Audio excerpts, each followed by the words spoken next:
Text 14. They bear fruit as pleasure or pain caused by virtue or vice. Text 15.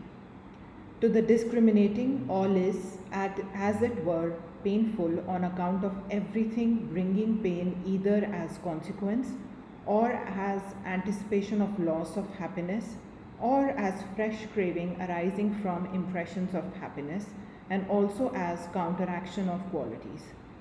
The yogis say that the man who has discriminating powers, the man of good sense, sees through all that are called pleasure and pain and knows that they come to all and that one follows and melts into the other.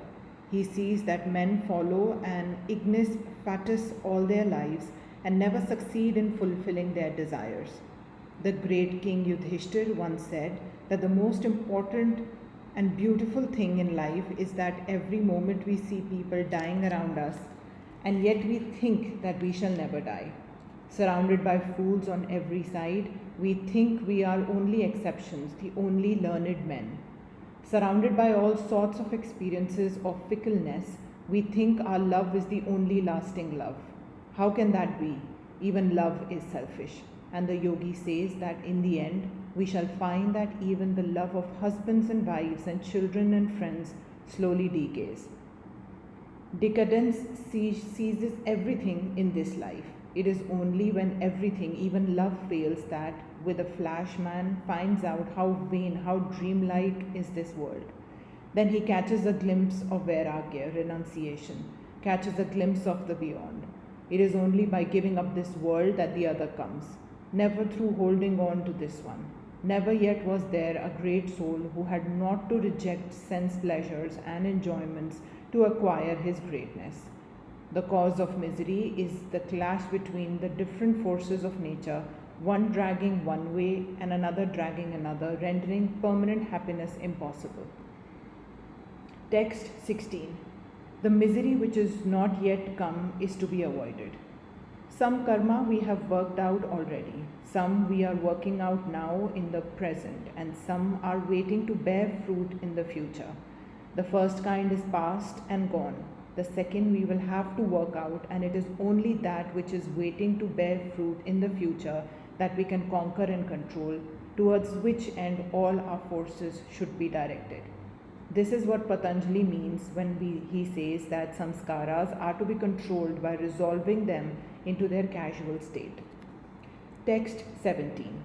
The cause of that which is to be avoided is the junction of the seer and the seen. Who is the seer? The self of man, the Purusha. What is the seen? The whole of nature, beginning with the mind down to gross matter. All pleasure and pain arise from the junction between this Purusha and the mind. The Purusha, you must remember, according to this philosophy, is pure. When joined to nature, it appears to feel pleasure or pain by reflection.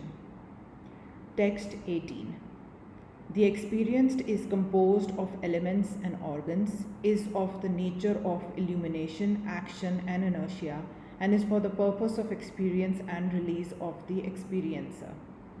The experience, that is nature, is composed of elements and organs, the elements gross and fine, which compose the whole of nature, and the organs of the senses, mind, etc., and is of the nature of illumination, sattva, action, rajas, and inertia, tamas. What is the purpose of the whole of nature? That the Purusha may gain experience. The Purush has, as it were, forgotten its mighty godly nature. There is a story that the king of the gods, Indra, once became a pig wallowing in mire. He had a she-pig and a lot of baby pigs and was very happy. Then some gods saw his plight and came to him and told him, "You are the king of gods. You have all the gods under your command. Why are you here?" But Indra said, "Never mind. I am all right here. I do not care for heaven while I have this sow and these little pigs." The poor gods were at their wits' end. After a time, they decided to slay all the pigs one after the other. When all were dead, Indra began to weep and moan. Then the gods ripped his pig body open and he came out of it and began to laugh when he realized what a hideous dream he had had. He, the king of gods, to have become a pig and to think that that pig life was the only life. Not only so, but to have wanted the whole universe to come into the pig life. The Purush, when it identifies itself with nature, forgets that it is pure and infinite. The Purush does not love, it is love itself. It does not exist, it is existence itself. The soul does not know, it is knowledge itself. It is a mistake to say the soul loves, exists, or knows. Love, existence, and knowledge are not the qualities of the Purush, but its essence. When they get reflected upon something, you may call them the qualities of that something.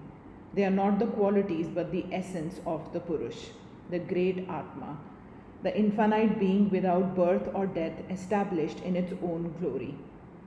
It appears to have become so degenerate that if you approach to tell it you are not a pig, it begins to squeal and bite. Thus it is with us all in this Maya, this dream world, where it is all misery, weeping and crying, where a few golden balls are rolled and the world scrambles after them. You were never bound by laws. Nature never had a bond for you. That is what the yogi tells you. Have patience to learn it. And the yogi shows how, by junction with nature and identifying itself with the mind and the world, the Purush thinks itself miserable.